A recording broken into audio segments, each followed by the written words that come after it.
I'm Nik Kowsar, and you are watching Iranistas.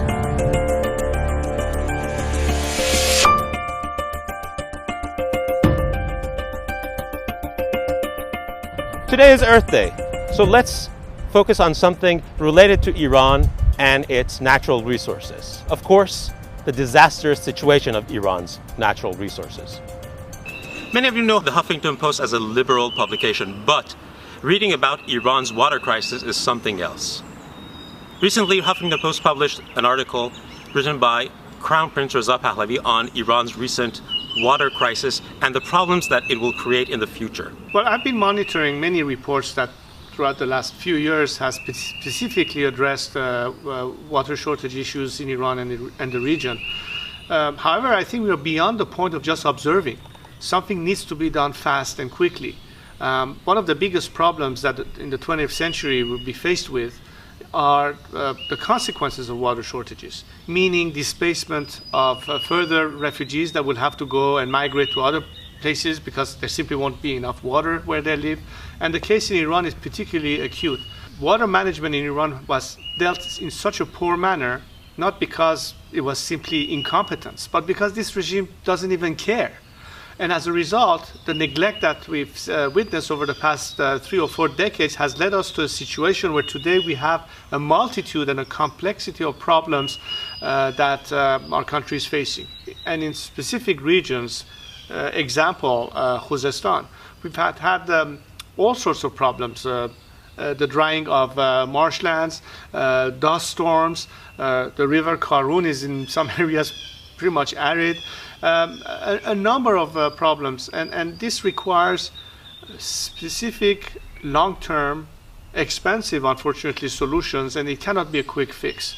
One of the key problems is the fact that the regime that is in place, which is responsible because of its non-caring and mismanagement, is still in place. A lot of these ideas can only be implemented in a different political climate. These two are tied to one another. We have a lot of experts who have offered plans. The regime doesn't answer. We have a whole mafia that governs the country that couldn't care less because they benefit from whatever mismanagement of water there is or deviation of water to irrigate certain agricultural lands in which they have personal interest. These are all tied. In other words, you're not talking about an environmental crisis that requires expertise, budget, and of course, you have a caring government that will see to it that these issues are taken care of. So a lot of what can be done in Iran is directly tied with this regime. Now, I don't want to make this issue strictly political, but it would be untrue if we stated that it's not political. Environmental issues are non-political in nature, but in the case of Iran, unfortunately, politics gets into it. So we need to keep that in mind. On the subject of observers that you indicated, part of my job is to raise awareness, in this case about very important environmental issues as it relates to our country, and to let them know that this crisis can no longer be just left alone. Something needs to be done, and hopefully, as a result of more focus on the subject, there will be more resources available to educate the general public already as to at least what they can do to better deal with the problem. And if at the end of the day we are only left with what the regime is not doing, at least we've done the other part of it, or the other parts of it. It's better than doing nothing. We can't just sit around and wait. We have to do something about this. So raising this awareness both at home and internationally, I think, is a critical element to expedite the process of what needs to be done immediately. Because the more we wait, the more we have an irreversible cycle of maybe it's too late by then to be able to do anything. Because we'll have a disaster that we're already actually experiencing. It is. I mean, you know, when Zayande Rud is dry, where's the water going to ever come back? Or for that matter, Karun. What about these issues? I mean, we won't be able to recognize the face of our country anymore, even if this regime goes one day. You mentioned your own experiences when you were in Iran, seeing the sunset over Lake Urmia. And now when you see the satellite pictures of the lake, how do you feel? It feels like if your children would die. It's the future of our country. You cannot be more saddened by aside for the beauty and the majesty of nature and the vistas that my country has to offer to us and to the rest of the world, but it's a tragedy. It's a tragedy from ecological viewpoints, from the consequences of what we already discussed. It's like we are killing our country. Our country is being murdered. Its resources are being murdered. It will never be the same. It is still not too late to recover some of it. But 5 years from now, 10 years from now, it would definitely be too late.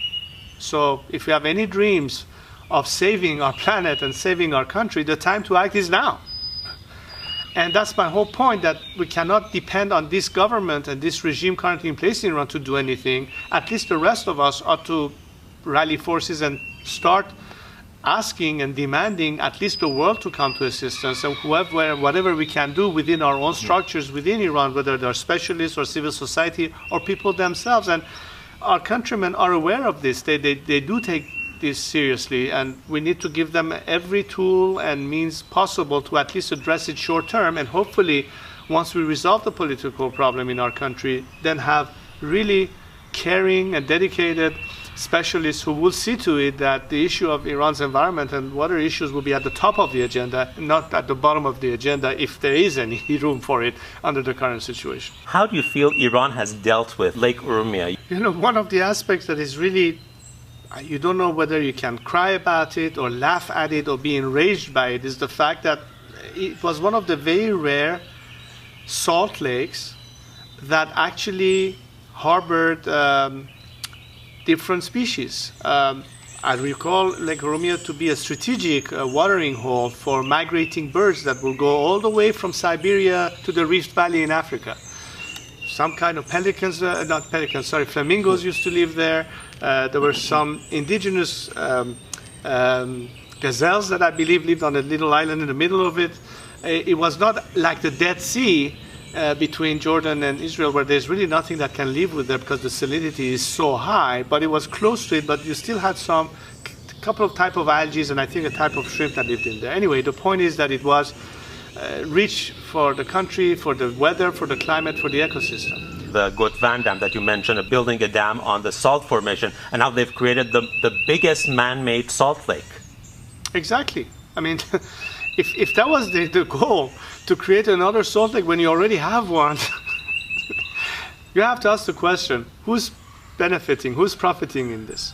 To dry up a salt lake, to create another one with dams, as a result, kill a natural habitat? I mean, where's the thinking? I mean, what can I say? What can I tell you? Clearly, it's a game of profit to the detriment of our environment and our citizens. And you mentioned the Revolutionary Guards, IRGC, that have made billions of dollars of money on building dams and also water transfer from one basin to another basin. And they're actually ruining the country, the environment, the economy, the livelihood of people. And what do you think would actually stop such a thing? Would it be accountability? Would it be democracy? How would we reach a point that we could save our country and save the environment to have a better livelihood for next generations? Well, obviously, everything starts with having a true democratic system where by default you have true representative of the people who are kept in check to serve as public servants the country and its interests. When it's the case, then it goes without saying that a caring government, a responsible government that has accountability and transparency would respond to popular demand if that's one of the key priorities. Example, if here today the issue of healthcare is important, obviously no matter which government is in power has to listen to it. Same thing will go with Iran. So one aspect is, of course, to have a democratic order, which we don't have right now. This is why we have such a mafia, such a corrupt system, and all these graft and greed. Education is important at every time. We have to have an educated population so they understand the reason why and the necessity for which we need to do X, Y, and Z. Obviously, with education comes expertise. In other words, people who have the know-how and the skills to address the issue, come up with the plans and the solutions. And of course, we need to have resources, financial resources, in various forms and shape to be able to implement all of these projects and all of these means of recovery, whether it's domestic or international. Point is, it's a combination of all these factors that have to exist. But first and foremost, the political climate has to be conducive to it.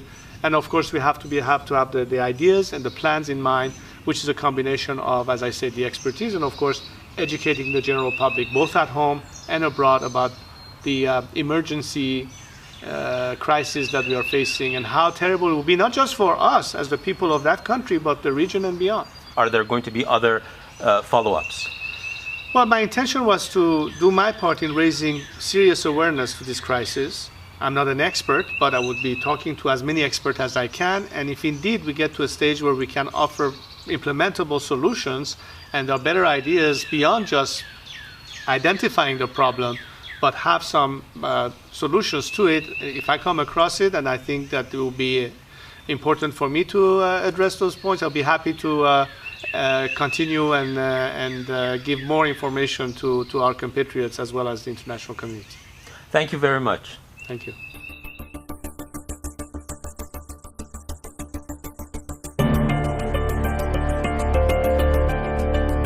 Iran is the land of opportunity for a very few and missed opportunities for the majority. This time, one of the minority opportunists has lost his opportunity to run for president. Mahmoud Ahmadinejad was disqualified by the Guardian Council. Thursday night and Friday early morning, security guards were circling Mahmoud Ahmadinejad's house in eastern Tehran.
درود، من نیک کوثر هستم از واشنگتن دی سی. با برنامه جدید ایرانیستاز با شما خواهیم بود.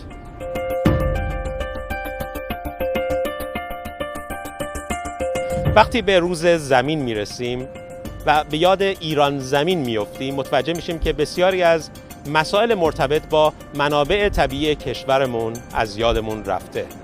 شاهزاده رضا پهلوی اما به مسئله منابع آب پرداخته. مسئله بحران آب در منطقه و علل خصوص در کشورمون بسیار مسئله کلیدی و حیاتی است.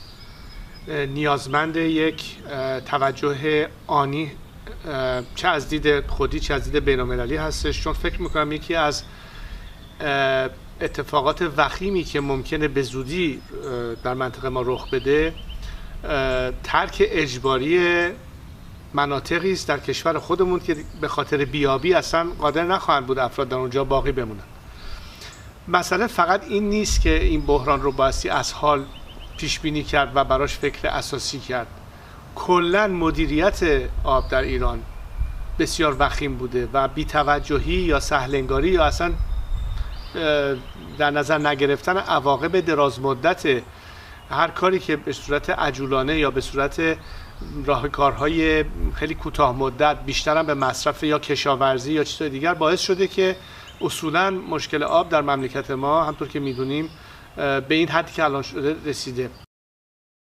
راه حل هایی که برای مشکل آب در ایران باید در نظر گرفت بسیار راه حل های مرکبی هستند و بیشتر دراز مدت و نیازمند امکانات مادی بسیار بالا.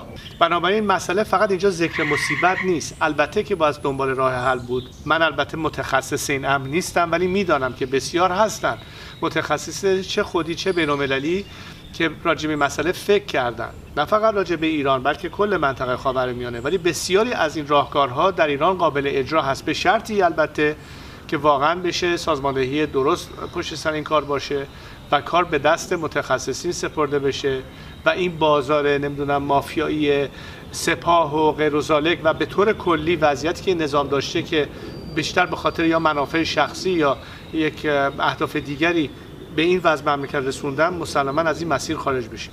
یک نظرسنجی اخیراً انجام شد که در سایت رادیو زمانه نتایج اون منتشر شد و بر اساس اون اگر امروز در ایران انتخابات آزاد برگزار بشه بدون اینکه حتی فعالیت سیاسی هم شروع شده باشه، طبقه متوسط بیشتر از 33%شون همون اول به شما رأی میدن. یعنی این بدونی است که شما حتی هیچ فعالیت سیاسی کرده باشید.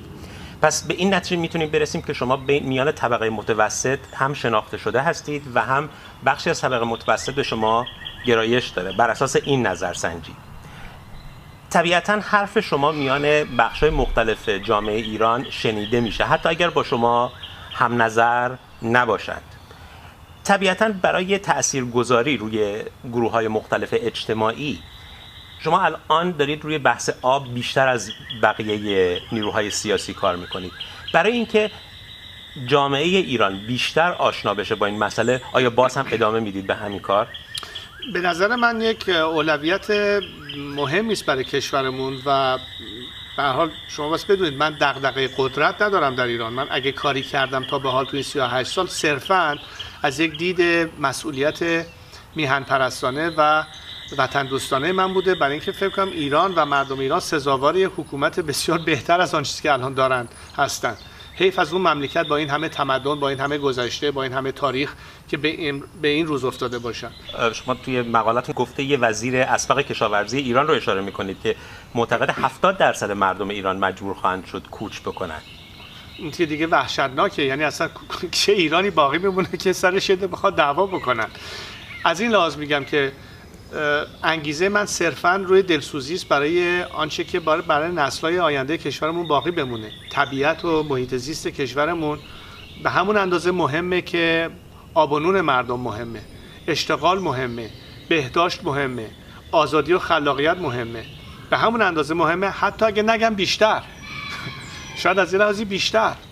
الان هم میبینید دغدغه مردم مقداریش سیاسی است، به خاطر خفقان، به خاطر این نظام، به خاطر تمام این راندخاری ها و به هر حال گرفتاریایی که هست. ولی الان اگه شما برید تو منطقه بلوچستان یا برید تو منطقه کردستان یا برید تو منطقه خوزستان و مشکلات زندگانی رو میبینید، بسیاریش به محیط زیستشون ربط داره. میتونه مسئله آلودگی هوا باشه، میتونه ریزگرد باشه، میتونه خیلی از این مسائل باشه که همونطور که میبینیم جزء دغدغه‌های روزانه مردم شده. اینا همش برمیگرده به همین مسئله محیط زیستمون و وضعیت هوا و آب. بنابراین فکر نمی‌کنم سر این مسئله بخوایم یک بحث سیاسی بکنیم، از نظری که کی از قیافه رضا پهلوی خوشش میاد نمیاد. این مسئله مربوط میشه به کشور و من فکر کنم که طبقه‌ای که بهش اشاره کردید اگر حرف من رو دنبال میکنن و گوش میدن که صرفاً انگیزه من روی دلسوزی است و توجه همیهنانمون رو جلب کردن به مسائل بنیادی. دقیقاً به خاطر دغدغه‌ای که دارم برای دموکراسی در آینده کشوری که میگم اگه ما به مسئله محیط زیستمون نپردازیم اصلا شرایط راه باز نخواهد کرد برای مسائل سیاسی و دموکراتیک. یعنی یک وضعیت وخیمی پیش خواهد اومد که مسئله میشه بقا هم که بشه قانون جنگل میشه تقریبا. تو محیط اصلا نمیشه یک دیالکت به اصطلاح لیبرالیسم یا فرض کنید سوشال دموکراسی داشته باشیم. شما واسه سیاست در واقع متعادلی داشته باشید. نمیتونید فقط صحبت از منافع استراتژیکی یا اقتصادی یا شرکت‌های خودتون بکنید. یه جایی هست که دنیا و ملت جهان، حالا چه افریقایی باشن، چه آسیایی باشن، چه هر جایی که باشن، ضررش رو خواهند دید. و اگر دنبال ثبات هستید، اگر دنبال رونق اقتصادی هستید، معمولا رونق اقتصادی در سطح جهانی زمانی قابل دستیابی است که در دنیا ثبات باشه.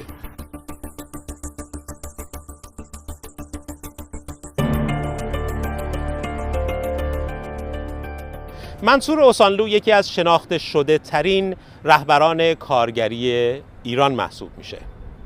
اوسانلو درباره وضعیت کارگران همیشه دلنگران هست و حتی در زمان حضورش در آمریکا هم هر هفته یادآوری میکنه به بسیاری که وضعیت کارگران و رهبران کارگری و اونهایی که در زندان هستند به چه شکلی هست. بنفشه زند گزارش بعدی ما رو تهیه کرده.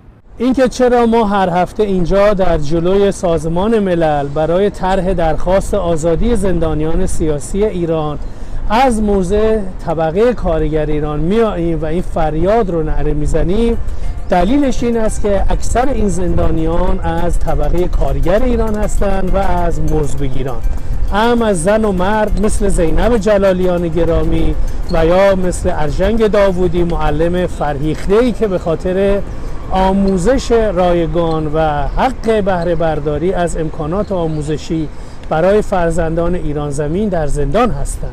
همچنین نام‌هایی مثل بهنام ابراهیم زاده، مهدی فراهی شاندیز، سعید ماسوری و دیگر عزیزانی که در زندان‌های مختلف سال‌هاست به سر می‌برند.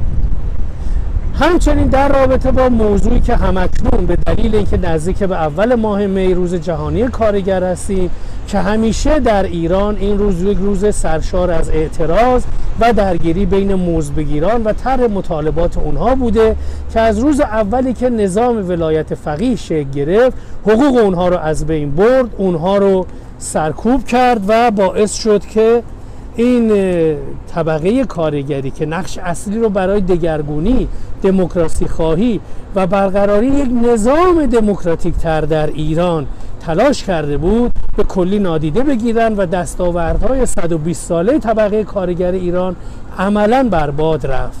به همین دلیل است که گره میخوره این مبارزات با هر اتفاق بزرگی که در ایران مثل انتخابات نظام ولایت فقیه میفته. همکنون موضع‌گیری اکثریت مزدبگیران ایران، طبقه کارگر ایران، معلمان، پرستاران، خبرنگاران، زندانیان سیاسی، خانواده‌های زندانیان در همینجا جمع شده که ما به انتخابات حکومتی رأی نخواهیم داد، به صندوق رفراندوم رأی آزاد و دموکراتیک خواهیم پیوست و با ادامه اعتراضات سراسری، اعتصابات سراسری و کمک به این که بتونیم تمام این اعتراضات و اعتصابات رو به یک مسیر مشخص هدایت شده‌ای حرکت بدیم، با کمک امکاناتی که وجود داره گام نهایی است که در این اتفاق مهم برداشته خواهد شد.